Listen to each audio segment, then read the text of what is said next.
Use your servant as your instrument. Be the speaker. Katotohanan nyo lang ang aming marinig. Kayo po ang maging tunay na tagapangaral. Ilayo nyo kami, Panginoon, sa mga tukso. Palakasin ang aming katawan. At ngayon, palusugin nyo ang aming espiritu.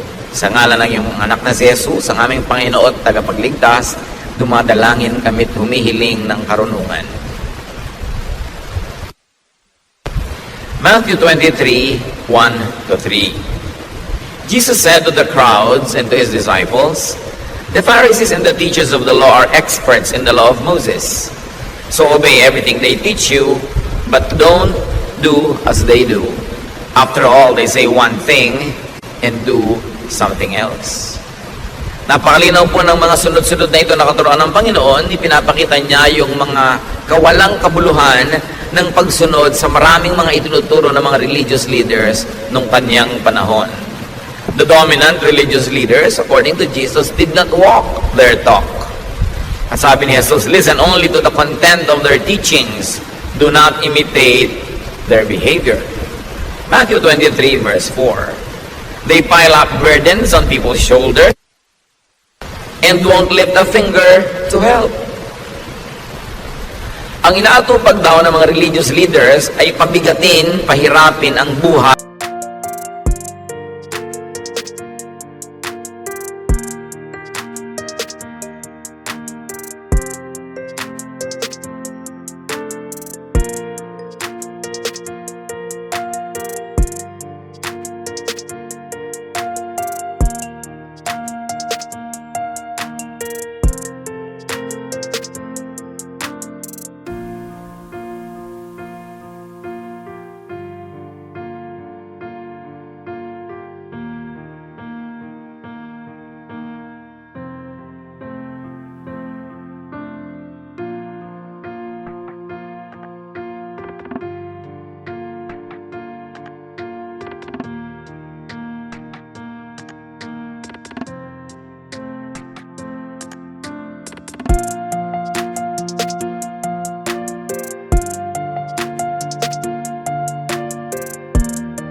Practices and traditions of the people. They were needless and outdated practices and props. Outward looks, outward attire, clothes, length of hair, all those kind of things that have become big deal to the religious people. The Lord was saying now, mga unnecessary topics and issues pampabigat sa buhay. At kung nangyari yan noon, this still can happen today. Religious laws and policies, practices and standards that make life difficult, that complicate life. We join church para gumaan ang buhay, para sumaya, tumahimik, pumanatag, magpasaya ng kapwa, magtulungan, sabay-sabay maghanap sa Diyos, to be accountable to God personally for our personal shortcomings and sins, and to be accountable to the congregation only for the things that directly affect them as we do things. Na hindi business ng mga taong kalkalin o natin ng mga lihim na buhay ng kapwa-member, ibunyag at usigin ang mga ito. Ang mga personal na bagay na ginagawa ng isang tao ay pananagutan niya personal sa Diyos. Nananagot lang tayo publicly kung ang ginagawa natin publicly and directly affect people's lives in a negative way. Pero ang nangyari sa mga tao na pupunta sa temple, sa synagogue at ngayon sa church, nilalagay sila sa ilalim ng microscope, laging sinusuri, pinupulis, binabantayan, at ibinubunyag, ipinapahiya, pinagchichismisan, pinagpepiestahan. Bakit ka pa nag-church kung ganun din lang ang mapapala mo? Kaya ang gusto ng Panginoon, ituwid ang napakarami mga kalikuan at tumigasan ng tumigas sa pagtagal ng panahon. Dumating siya upang ituwid ang maraming mga bagay na nagpapahirap sa mga taong lumapit sa Diyos at maging makadiyos. Halimbawa, nung ang mga mananampalatayang Hudyo ay naging mga Kristiyano at mayroon naman mga Gentile people na naging Christian din, gusto na naman silang pahirapan ng mga Jewish Christians. Acts 15, 3-5. The men who were sent by the church went through Phoenicia and Samaria, telling how the Gentiles had turned to God. This news made the Lord's followers very happy.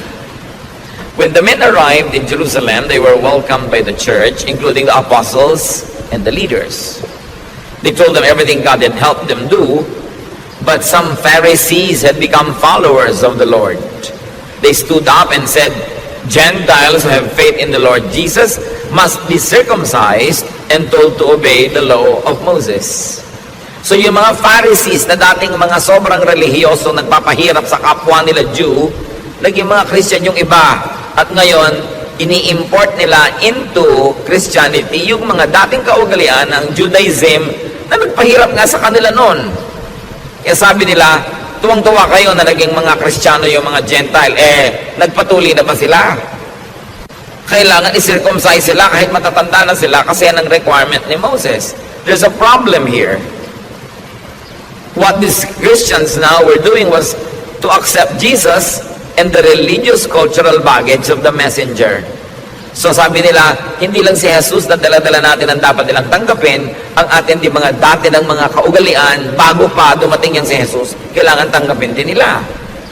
Acts 15, 6-9. The apostles and church leaders met to discuss this problem about Gentiles. They had talked it over for a long time when Peter got up and said, My friends, you know that God decided long ago to let me be the one from your group to preach the good news to the Gentiles. God did this so that they would hear and obey Him. He knows what's in everyone's heart. And He showed that He had chosen the Gentiles when He gave them the Holy Spirit, just as He had given His Spirit to us. God treated them in the same way that He treated us. They put their faith in Him, and He made their hearts pure.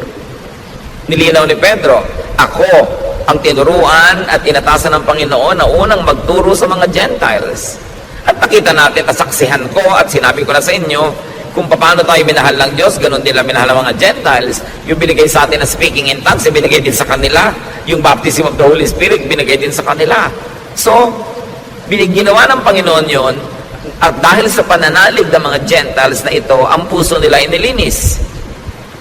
Anong naganap dito? Napakahalaga mga kapatid. They meet and discuss the matter because the matter was not covered by Scripture nor by precedent. May naganap at nagaganap sa kanilang pananalig na hindi covered ng mga dati na nilang Scriptures kasi walang ganong nangyari nung unang panahon. Gentiles becoming believers. So, wala silang mapagbabasihan na verse kung paano sila makikidil. So, nag-meeting sila at pinaandar nila ang kanilang God-given intelligence. Pinaandar nila yung principle of love, principle of acceptance ni Jesus, at nakaformulate sila kung anong dapat gawin dahil nga wala silang verse na pwede pagbasihan. So, pinagana nila ang kanilang intelligence. Now, the believers would not be tied down and limited by their existing and old scriptures, because it did not cover this new kind of occurrence. Experience and reason would be used to tackle current issues. At sa pagpapatuloy ng naganap, Acts 15, 10-11, now why are you trying to make God angry by placing a heavy burden on these followers? This burden was too heavy for our ancestors, but our Lord Jesus was kind to us, and we are saved by faith in Him, just as the Gentiles are. So here, the leaders who are enlightened were trying to make it clear that they were saved by faith, not by circumcision. Therefore, the Gentiles are also saved by faith, not by circumcision. So why require such a surgical procedure to men who are already quite of age? So Peter and the group couldn't count the matter as needless and an irrelevant burden. Hindi na kailangan yan, pampabigat lang yan ang buhay at pampahirap sa mga tao para lumapit sa Diyos. Acts 15:19, and so my friends, I don't think we should place burdens on the Gentiles who are turning to God. Conclusion, let us not turn them into Jewish Christians, being Gentile Christians would do. Hindi na kailangan na sila ay culturally gawin nating Hudyo. Yung culture nila, pwede na nilang ituloy, na naging Kristiyano sila, huwag na natin palitan yung kultura nila, pati yung kanilang mga asal at gawi. So they would update church culture and make the faith user-friendly. Pinapadali nila, hindi pinapahirap. Yung iba gustong pahirapin eh. Para bang fraternity, kailangan may hazing muna, pahirapan ka muna bago kita maging Brad. Parang yung mga asosasyon ng mga PhD, kailangan pahirapan muna kita, kailangan muna mag-thesis defense bago ka masama sa aming mga doktor. Kaya ang thesis defense sa Pilipinas, ang hirap-hirap parang ayaw kang pasalihin ng mga PhD na sa kanilang hanay. Sa ibang bansa, sa mga progressive countries, tinutulungan ka, pinapadali nila. Dito pinapahirapan para laging sikat at konti lang ang mga may PhD. So ganoon din yung mga maraming relihiyoso, pinapahirap nila para maangat sila, pinapakonti lang nila yung pwedeng mapasama sa kanilang mga hanay. They focus on being formal, not on being spiritual. At yun ang binabago ng mga Kristiyanong pinag-aaralan natin. Ngayon, balik tayo sa ating original topic. Ang Panginoon na kinikriticize niya yung mga religious practices of His time. Ginawa lang natin halimbawa yung naging bunga ng mga Jewish Christians na gusto gawing Jewish din yung mga Gentiles. Matthew 23 verse 5. Sabi ng Panginoon tungkol sa mga religious leaders, everything they do is just to show off in front of others. Puro lang sila pagpapa-impress. Puro lang sila pag-create ng impression na ako banal, ako mahigpit, hindi pwede sa akin yan, hindi ko papalampasin yan kasi ako maka-Diyos. So this show is about me being holier than you. Habang ibinaba ng Panginoon sa mga tao yung katuruan, itinataas uli ng mga naging bagong Kristiyano para mahirapan na naman yung iba at huwag maabot, para sila lang ang nakakaabot at sikat sila. Matthew 23, 13 to 15. You Pharisees and teachers of the law of Moses are in for trouble. Jesus continues. You're nothing but show-offs. You lock people out of the kingdom of heaven. You won't go in yourselves, and you keep others from going in. You Pharisees and teachers of the law of Moses are in for trouble. You're nothing but show-offs. You travel over land and sea to win one follower. And when you have done so, you make that person twice as fit for hell as you are. Ang mga pinakamababagsik na salita ng Panginoon ay hindi niya binitawan sa mga tinatawag na sinners. Binitawan niya ito sa mga tinatawag na banal. Sa mga relihiyoso. Sa mga religious teachers and preachers. Sabi niya, ang gagaling nyo, wala kayong ginawa kundi magpakitang tao. Pinagsasarahan nyo ng pinto ng langit ang mga tao dahil kayo man ay hindi makapasok.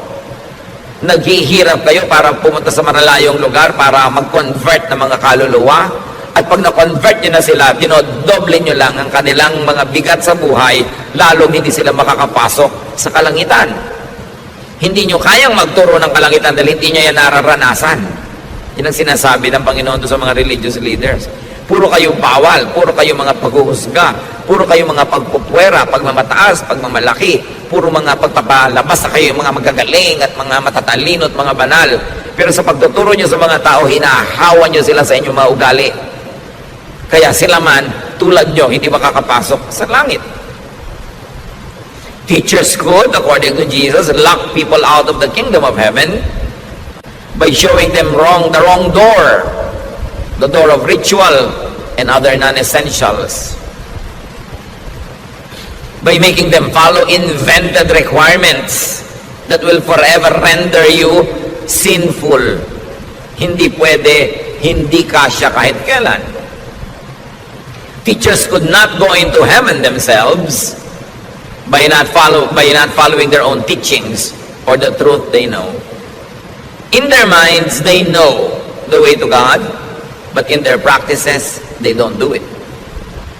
So hati sila. Iba yung iniisip, iba yung ginagawa. Iba yung public pronouncements, iba yung private life. At walang taong hati ang nakakaranas ng kalangitan o nakakapasok dito dahil ang gusto ng Diyos ikay buo. Kaya nga buong-buo tayong iniligtas buong-buong nilinis, buong-buong sinagip para buong makarating sa Diyos dahil tayo yung mga hati. Nagiging buo tayo dahil sa pananalig natin sa Panginoon. Nagiging malinis, nagganap dahil sa pananalig sa Kanya, hindi dahil sa ating mga accomplishments. Teachers could keep others from going into heaven by discouraging and frustrating an honest search for it. Marami mga tao, they honestly search for God. But they get frustrated by the religious system that pretend to know and to show them the way. Kung natatandaan nyo sa Noli Me Tangere, na ang tunay na ama ni Maria Clara ay si Padre Damaso. At nung si Maria Clara ay nalito, na saktan, nawala ng gana sa buhay, sabi niya siya ay magmamongha, siya ay magmamadre, para hanapin niya ang Diyos. At sino ang kauna-unahang sumalungat at sobrang ipinagluksa yung desisyon na yon? Yung tatay niya na pare na si Padre Damaso. Sabi niya, huwag, hindi mo alam ang sinasabi mo, hindi mo alam ang susungin mo. Dahil kung merong nakakaalam kung saan patungo ang mga religious teachings, dapat religious leaders. Ang problema, maraming religious leaders, alam naman nila na yung kanilang mga ipinagtuturo ay walang kakauwian, nakapayapaan, katahimikan, pero yung pa rin publicly ang pinipilit nilang ituro para magmukha silang banal. Napakahalaga na magkaroon ka ng personal search for God. And we allow people to search for God in a personal way. We don't dictate to them how to search for God. We only help them open the door, find the way, give them the options, teach them, inform them about the Word of God, and then let them seek God. At kung ang mga tao ay nagkakamali, nagkakasala sa Diyos, it's a personal matter between God and the person. It's not for the congregation to feast on and to judge on. Kasi marami mga churches, naging parang mga Korte Suprema, naging parang mga hukuman, ginajudge ang bawat isa. Walang ganong itinuro ang Panginoon, inimbento lang yun ng relihiyon. Ginagawa na yun nung araw na ang Panginoong Jesus ay nagtuturo at yun ang kanyang sinalungat.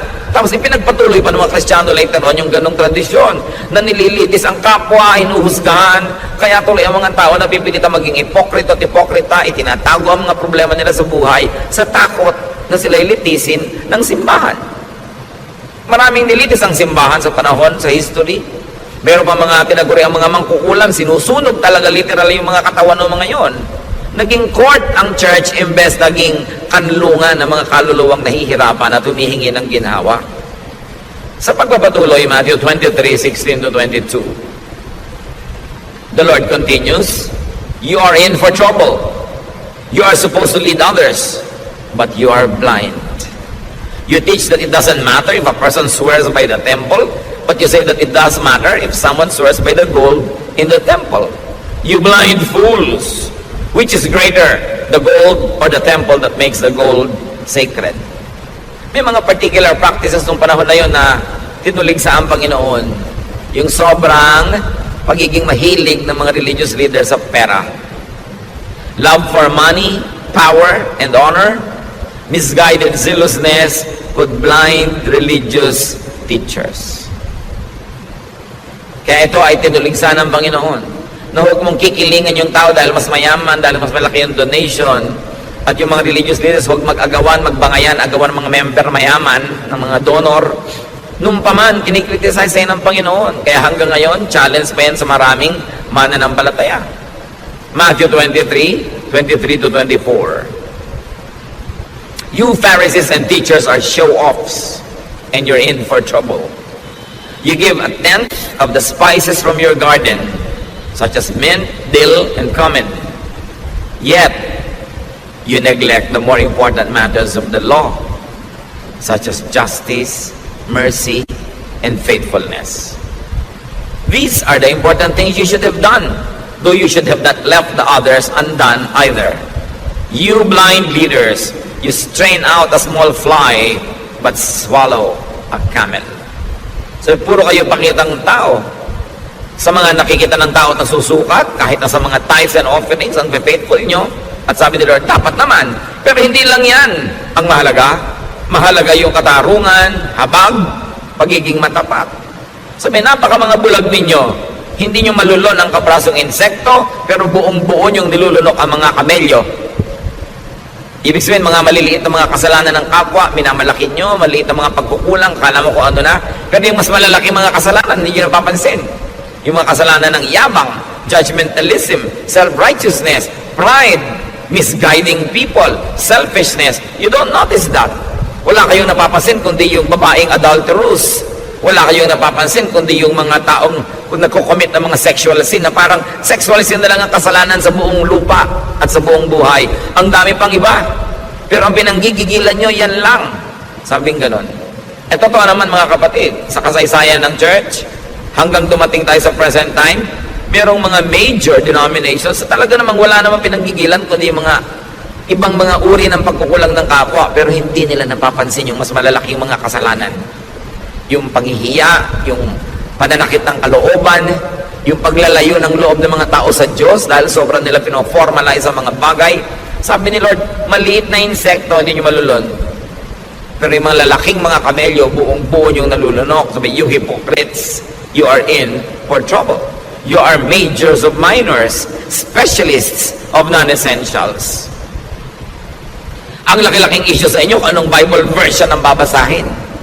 May version pang kaisa-isang tama at lahat na ibang version hindi na. Saka naman nakakita ng ganon. E paano bago na-imprenta yung version na yan? Di wala pa lang totoong Word of God. Sobra kayo nagmamalaki ng mga issue. Pinapalaki nyo ang loob, pinapayabang nyo ang inyong mga member na tayo ang tama, wala nang iba. Ang version na binabasa natin ang tama, yung kanila wrong. Tayo lang ang saved, sila hindi. Tayo lang ang papakasalan ni Kristo, sila audience. Sabi, binubulag nyo ang mga tao para maging mayabang na member ng inyong kongregasyon. Na kami lang ang tama. Ang tingin tuloy sa iba, demonic. Ang tingin sa iba, mali. Nagiging pala, hiwalay tuloy at mga separatist. Flunkers in major subjects like justice, mercy, and faithfulness. Pero ang gagaling magtalumpati, buhay na buhay pa hanggang ngayon ang mga tinutuligsa ng Panginoon noon. Dapat nating ibukas ang ating mata at isip at makita natin kung ito ay umiiral at nagaganap sa iba't ibang lugar at huwag tayong makisangkot, makisali at tulungan sa ganito mga bata o na pahabain ang problema na noong pa man hindi lulutas na ng Panginoon. Self-righteousness, religious separatism, judgmentalism, pagbungkal at pag-ungkat sa mga lihim na buhay ng mga tao. Tulad ng babae who was caught in adultery. Alangan mang she was committing adultery in the streets. She probably was doing it in her own home, in her own house. And that people entered that house and dragged her out. Nung dinala sa Panginoon, gusto nilang batuhin. Hindi naman ipinabato ng Panginoon. Sabi lang niya, o sige, yun na lang perfect sa inyo, yung walang kasalanan, magsimula nang bumato. Although it was required by the law of Moses to kill that woman by stoning her. But the Lord said, di ba?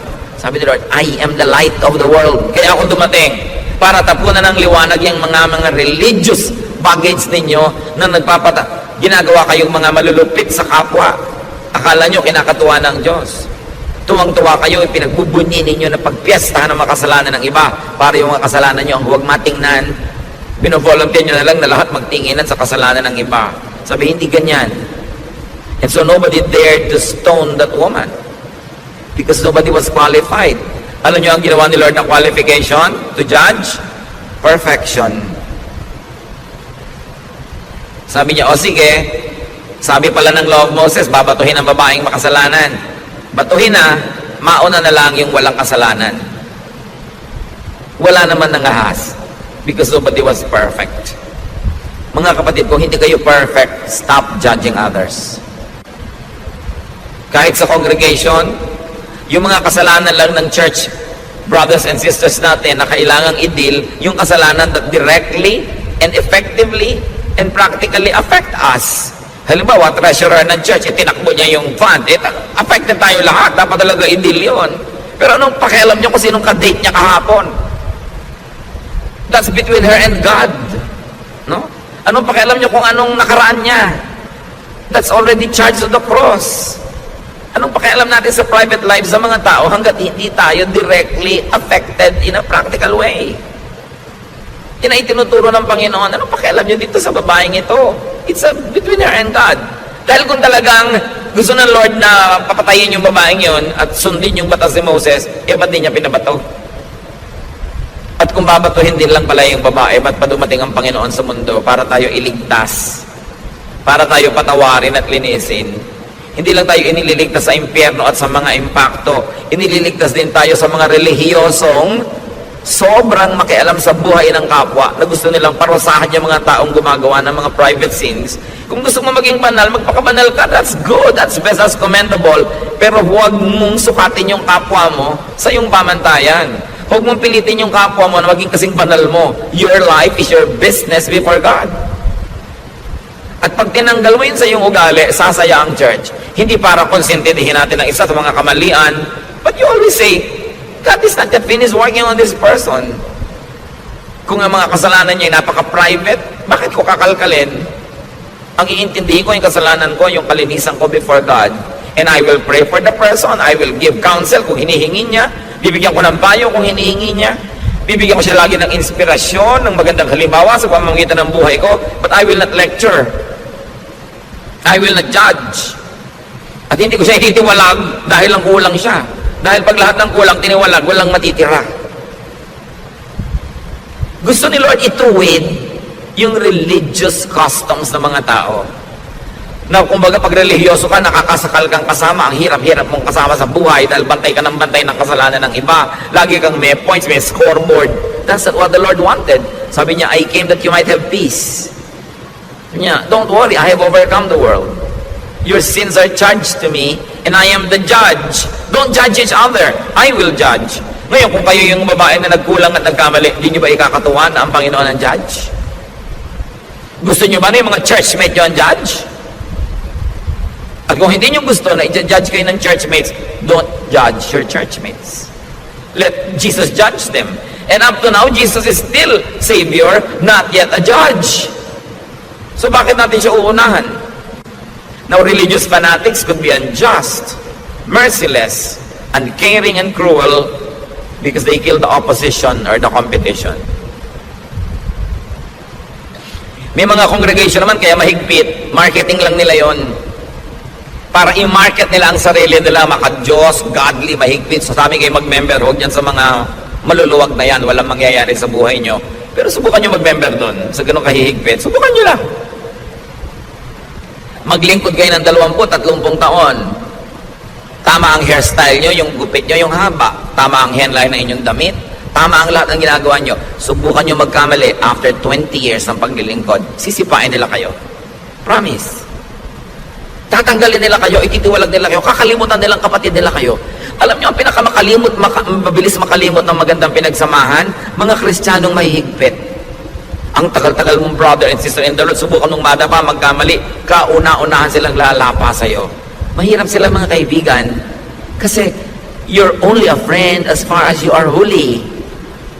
Pag nagkamali ka na, hindi na. Eh, mabuti ng mabuti kung kaya mo maging holy 100% of the time. Kaya yung iba, nagpe-pretend tuloy, nagpapanggap sa takot na matiwalag, sa takot na mapagpiyastahan, ma-bulletin board, mapulpito, maipahiya.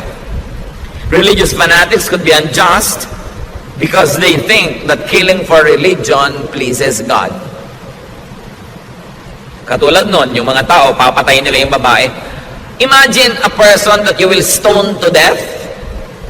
Siyempre, hindi naman patay agad yun, mangingisay-ngisay pa, bubula pa ang bibig, dudugo, magkakapasa-pasa, bato ka pa ng bato. Anong tigas ng puso ang pwedeng meron ka para gawin yon? At bakit mo sasabihin galing sa relihiyon o galing sa Diyos yung tigas ng puso na yon? Liban na lamang, you were brainwashed by religion to think that God is pleased when you kill somebody because that somebody fell short of God's glory. But you can kill somebody in many ways. Hindi mo na kailangang batuhin ng tao. Pag-chismisan nyo lang is a kind of murder. Pinapatay mo yung kanyang reputasyon, pinapatay mo yung kanyang happiness, yung kanyang peace, yung kanyang pag-asa. Yung i-judge mo ang isang tao is a form of killing. That's why Jesus said, sige, bumato na lang yung walang kasalanan. In effect, He said, walang pwedeng bumato. Ako lang. At hindi ko binabato ang babaeng ito. So wala kayong karapatang mambato. Teachings can sometimes treat people only as executors and tools of religious doctrine, not as beneficiaries. Nandiyan ka lang dahil kasangkapan, gagamitin, maglilingkod ka. Pero oras na ikaw na yung nangailangan at nagkamali at kinapos ng kamaluwalhatian, isusuka ka na para kang isang basura. You know? Yan ang kinikritas ng Panginoon. Religions that are big on small things, but are small on the big things that matter. Kaya tingnan ang ugali at ang asal ng isang tao, hindi kung anong version ng Bible ang binabasa niya. Tingnan yung climate ng pagmamahalan, pagsasamahan sa isang kapatiran, hindi kung ano yung uri ng mga kantang kinakanta nila. o kung gaano kahaba ang kanilang mga palda at buhok. Yan ay sinusukat sa ugali, sa pagkatao, sa epekto sa iyo ng pag-aaral ng salita ng Diyos. Matthew 23:25 to 28. You Pharisees and teachers are show-offs, and you're in for trouble. Jesus continues. You wash the outside of your cups and dishes, while inside there is nothing but greed and selfishness. You blind Pharisee, first clean the inside of a cup, and then the outside will also be clean. You Pharisees and teachers are in for trouble. You are nothing but show-offs. You're like tombs that have been whitewashed. On the outside you are beautiful, but inside they are full of bones and filth. That's what you are like. Outside you look good, but inside you are evil and only pretend to be good. Can you imagine these words coming out of the mouth of the Son of God? Sabi, akala nyo ang gaganda nyo, ang lilinis nyo, ang gaganda ng costume nyo. Tama-tama ang mga haircut nyo, ang inyong mga style, pero mga bulok kayo sa inyong mga kalooban. Dahil puro pakitang tao lang ang inyong relihiyon. Hindi kayo marunong magmahal, hindi kayo marunong umibig. Napakalulupit ninyo sa mga taong itinuturing ninyong kulang sa kabanalan. So there's form more than substance. There's appearance more than truth. Therefore, it results in internal division, disunity, discord, and oneness. Therefore, there will be no heaven in such people's lives. Kawawa ang mga tao na nadadala, nahihikayat at sumasanib o kaya umaanib sa mga relihiyong hindi mapagkandili, hindi maibigin, judgmental at mga self-righteous. Kasi buong buhay, habang nandun ka sa ganong kongregasyon, ang pakiramdam mo nakatungtong ka sa dulo ng sibat, dinumero ang lahat ng kilos mo at lahat may score. At pag nagkulang ka na, sorry ka na lang, no matter if you're 30 years na nandun. Matthew 23:29 to 33, you Pharisees and teachers are nothing but show-offs, and you're in for trouble. You build monuments for the prophets and decorate the tombs of good people, and you claim that you would not have taken part with your ancestors in killing the prophets. But you prove that you really are the relatives of the ones who killed the prophets. So keep on doing everything they did. You are nothing but snakes and the children of snakes. How can you escape going to hell? Can you imagine? Sabi ng Panginoon dito sa mga religious leaders na ito na walang itinuturo kundi mga pagbalat kayo, mga ahas kayo. Wala kayong iniwan sa mga anak lang ng ahas. Paano kayo makakataka sa impyerno? Kawawa ang mga makikinig sa inyo, idadamay nyo lang sa isang magulo, mahirap at mapagkunwaring buhay, at hindi nyo sila mapapayagang pumasok sa kalangitan o maranasan ang kapayapaan sa buhay dahil wala kayong gagawin kundi tagtarin ang buhay nila ng mga requirement nyo na imposibleng masunod all the time. Pinapagaan ng Panginoon ang buhay ng mga tao, pinapadali niya ang pagpasok sa Diyos. So napakahalaga. Prophets teach people new applications of old truths. Kaya sabi, you kill the prophets. Sasabihin nyo pa ngayon, kung nabuhay kayo noong unang panahon, hindi kayo sasama sa pagpatay sa mga propeta ng Israel. Pero sabi niya, sa asal nyo, halata-halata, mga apo kayo, no, mga pumatay sa mga propeta. Kasi pareho kayo ng ugali. Alam nyo po, napakaraming propeta sa Israel, pinatay ng mga Israelites sa isang malagim na mga paraan. Sari-saring mga pahirap ang inabot ng mga propeta. Akala nyo ba, laging iginalang ang mga propeta? Pinapatay ng taong bayan sa pangunguna ng religious leaders. Why? Because prophets teach the people new applications of old truths. Pinapalaki ng mga propeta ang pananaw ng mga tao paano maiintindihan yung original na mga itinuro ng Diyos na freeze na, naging fossil na, hindi na bagay sa panahon. So binibigyan ng mga propeta ng mga bagong reading, mga bagong interpretation para ang tao lumaya, hindi para ikulong ang tao, para padaliin ang buhay, hindi para pahirapin. At natetreten yung mga religious leaders dahil yung mga prophet, makapakinggan ng mga tao, bumaba ang kita ng templo, bumaba ang kita ng mga synagogues. Kaya pinapatay nila yung mga prophets. Because prophets bring new revelations. And prophets are not known for being conservative. Ang mga conservative, yung mga Pharisees, walang papalitan sa ating mga pamamaraan, walang papalitan sa mga nakaugalian natin, walang iibahin. Sila yung conservative, they like to conserve the system. Why? Because they benefit from it. Walang iibahin. Baka pag naiba pa yung timpla, mawala pa yung aming pagiging bida, kami ang may control, kami ang lahat ng pinagsasanggunian, kami ang merong say sa lahat ng bagay, baka maiba pa. Kita niyo yung mga propeta like John the Baptist, he was never conservative. He is what you might call Jeprox. He is what you might call, wow, bakit ganito? Ibang-iba yung suot niya sa mga nakasanayan. Wala po mga propeta noon na sumang-ayon sa mga matatandang kaugalian na inabot nila. Lagi silang a new voice, a fresh wind. That's why they were killed. Prophets are emergent. Sila yung bagong sibol. They shake and threaten the system. They are not keepers of the dominant system. Pag sinuri nyo ang mga prophecies, ang mga ginagawa ng mga prophet, hindi sila tagapag-ingat ng mga dati at lumang kaugalian. Nagladala sila ng mga bagong pananaw, mga sariwang hangin na umiihip mula sa disyerto para bigyan naman ng sariwang buhay yung mga tao. Ngayon, yung mga Pharisees, the religious leaders, are dominant or recessive. Tatlong bagay lang naman yan na pwedeng katayuan ng isang institusyon. Ikaw yung dominant, nag-ahari, ikaw yung recessive, papalaos, o ikaw yung bagong sumisikat, emergent.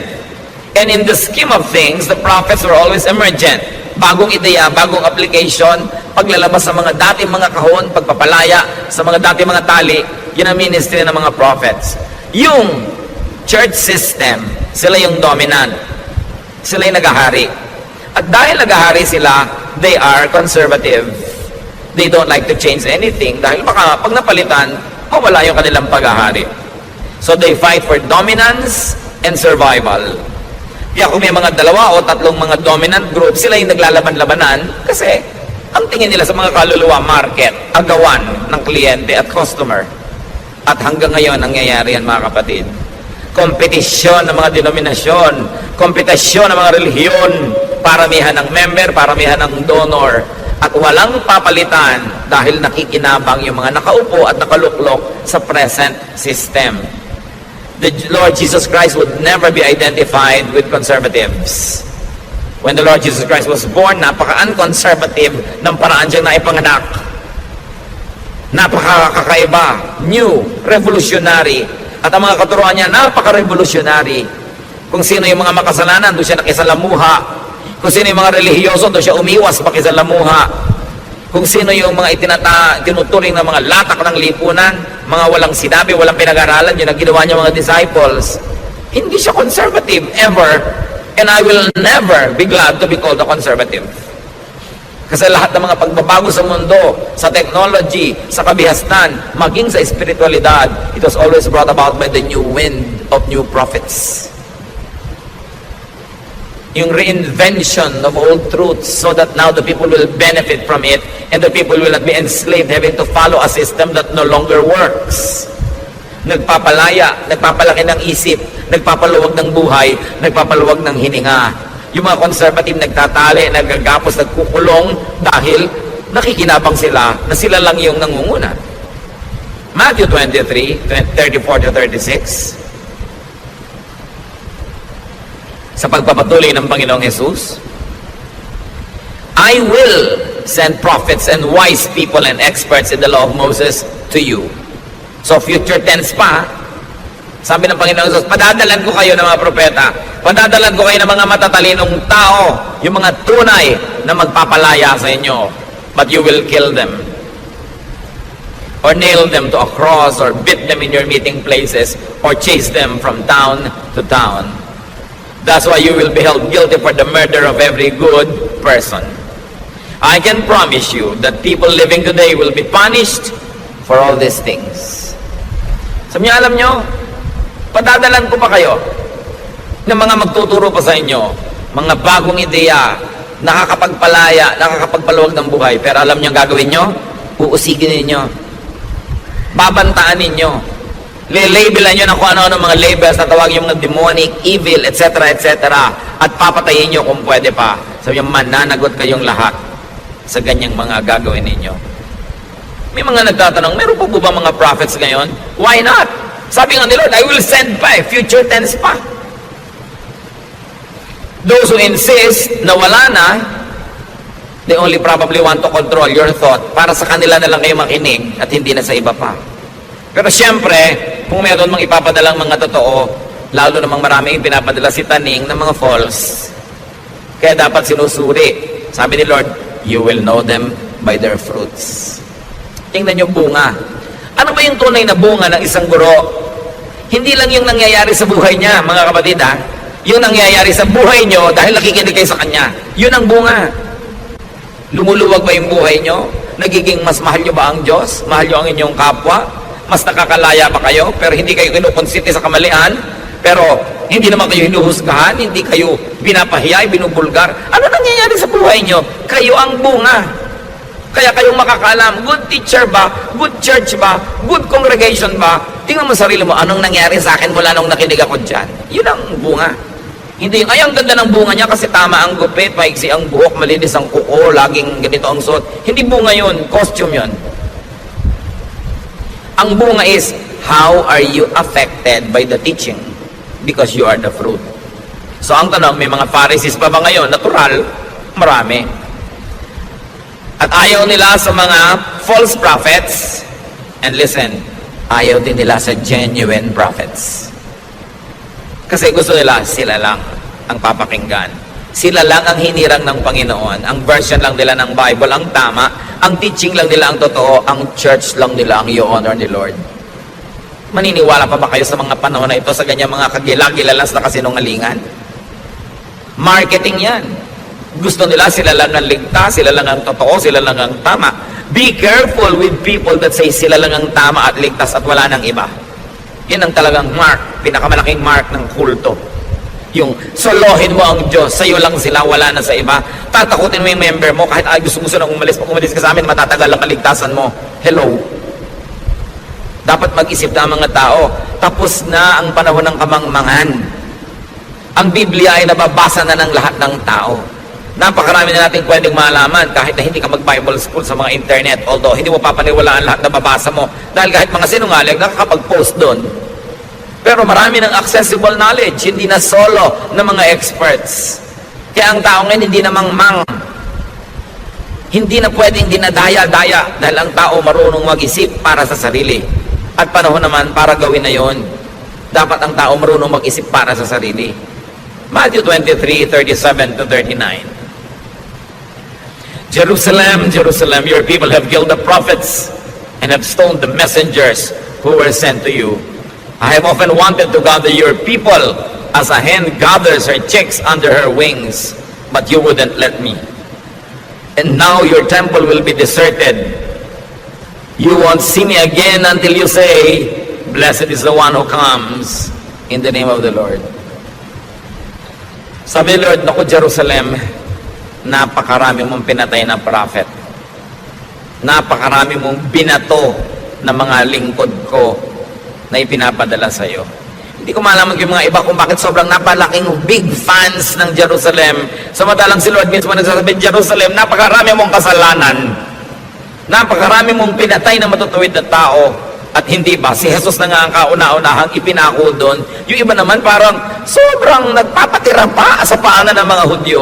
Na akala mo yung mga Hudyo ang mga anghel sa langit. Now today's new prophets teach new applications of old truths. And they update the faith. And they update the church. Today's Pharisees, the establishment, will resist change.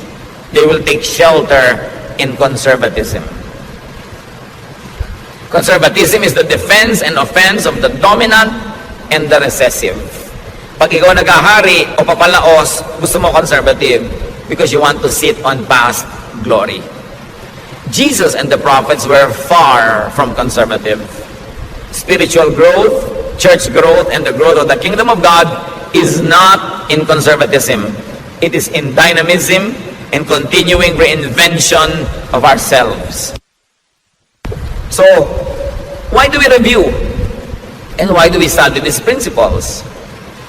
Because we are bombarded by religious marketing of the dominant Pharisees, the rich, big religious corporations that compete for our soul and for our loyalty. What's truly important according to the Lord? Mercy. Mahabagin ka ba? Tinuturuan ka bang maging mahabagin? justice. Katarungan. Faithfulness, truthfulness. But really, the Lord says that the most important is love. Pag-ibig. Yan ang tunay na susi, yan ang tunay na sukatan kung maka-Diyos ka o hindi. This is what to give, to promote, to implement, and to look for. Seekers of God, through religion, must seek for love, must seek for signs of love in the climate of love where they want to find God. Hindi yung para kang pumasok sa kulungan, pumasok ka sa husgado o sa police state. Yun ang pinaka-least loving of all. Sayang ang pagod, sayang ang panahon. 1 Corinthians 13:1. What if I could speak all languages of humans and of angels? If I did not love others, I would be nothing more than a noisy gong or a clanging cymbals. Sabi, ano ngayon, kung marunong ko mag-speaking in tongues na minamalaki nung araw sa Corinthians yan. Sabi ko, hindi ako maibigin, baliwala yan. Para lang akong ingay na walang katuturan. Sabi niya, of course, others there, if I do not love others, others means the other. Yung hindi ikaw, yung hindi mo kamukha, yung hindi mo kagrupo. Loving the other. Love others. Without love, religious eloquence is meaningless. 1 Corinthians 13:2. What if I could prophesy and understand all secrets and all knowledge? And what if I had faith that moved mountains? I would be nothing unless I loved others. So all the seminary education, all the PhDs, all the experience in ministry, without love, prophecy, knowledge, and faith are meaningless. Love pa rin. Hindi nyo hinahanap yung strict church ba ito? Doctrinal ba ito? Ang hanapin nyo, loving church ba? At ang dadalhin nyo sa church, love din. Kung gusto nyo maging loving yung climate, love ang dadalhin ninyo. Hindi yung mga kabaligtaran nito. We all contribute in creating a climate in the fellowship. 1 Corinthians 13:3. What if I gave away all that I owned and let myself be burned alive? I would gain nothing unless I loved others. Yung mga unloving churches, minamaliit, nililibak nila yung word na love. Pag sa kanila yung love, hippie yan, drug yan, drugista yan, yung mga ano yan, mga wala yan, mga pasaway yan. Sa kanila gano'n na ibig sabihin ng love eh. Minamaliit nila yung word na love, akala nila yung love yung pagiging careless, pagiging bangag, pagiging lasing. In-associate nila sa mga make love, not war, noong mga 1969, 1970. Iniiba nila para lang bulagin yung mga tao about the meaning of love. So ngayon, sabi, hindi kami loving, we are strict. But the point is, Jesus says the most important is love.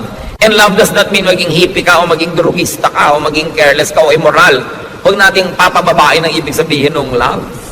Love is understanding your fellow men, giving them time to grow and not judging them while you are continuously praying for them and helping them. That's what love is all about. Without real love for people, charity and sacrifice are nothing. So religious eloquence, religious brilliance, and religious giving are nothing when not done in love and for love of others. For what else could this be done? Halimbawa, charitable ka, eloquent ka, you could also do it for love of self, for self-promotion and self-preservation. 1 Corinthians 13:4-7.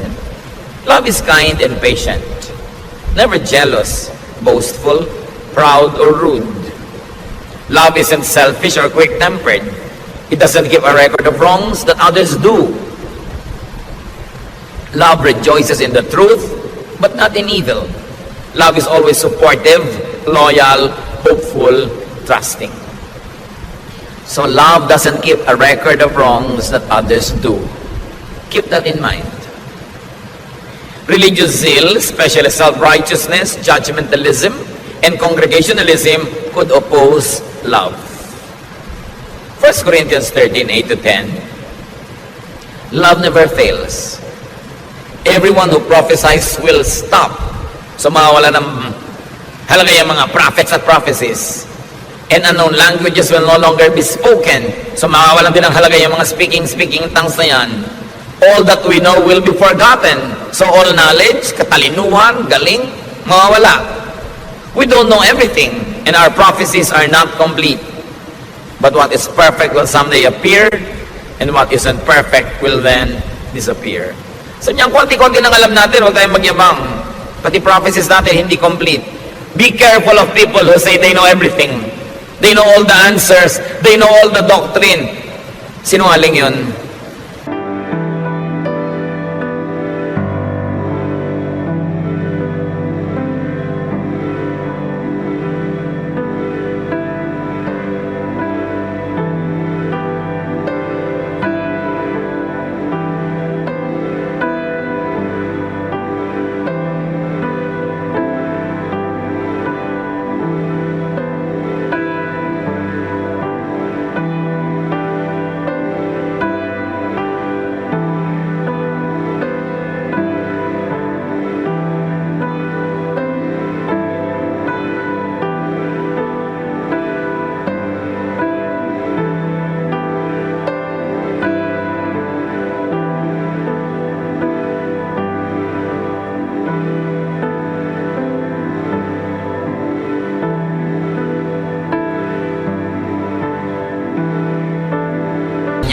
Ang liit-liit natin at marami pa mga takip-tak na sa mga mata natin. So, sino ang makakapagsabing alam na alam ko, kilala ko ang Diyos, at yung pagkakaalam ko, pagkakakilala ko ang kaisa-isang tamang interpretation. Sabi niya, hindi ganun. Pagdating ng panahon, makikilala natin siya. Pag face-to-face na tayong humarap. Pero ngayon, sinisikap nating makilala siya. Nobody can pretend to know God completely and to know all the answers. Pero itong mahalaga, sabi niya, kilalang-kilala tayo ng Diyos. At yun ang dapat nating ipagpasalamat. Alam niya ang ating mga kahinaan, alam niya ang ating mga pangangailangan, alam niya kung paano tayo tutulungan, kahit hindi natin siya lubos na kilala. Religious understanding is progressive. No one should be trapped and frozen in just one stage. Kung yung pagkakakilala mo sa Panginoon 20 years ago, mga kostumbre mo, ugali, 20 years ago hanggang ngayon, hindi na iba, hindi ka nag-grow. Progressive Dapat nag-grow. Truth will reveal the inanities of many things people used to consider all important. So 1 Corinthians 13:13, sa pagwawakas, kung anong tunay na mahalaga, for now there are faith, hope, and love. But of these three, the greatest is love. Religion teaches faith, but it will become irrelevant when everything is revealed. Religion teaches hope and expectations, but they will become irrelevant, they will be moot and academic when we are together with the Lord in eternity. Religion teaches love, which is the greatest, because it will be forever.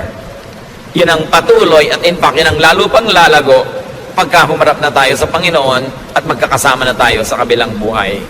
Why is it the greatest? Because God is love.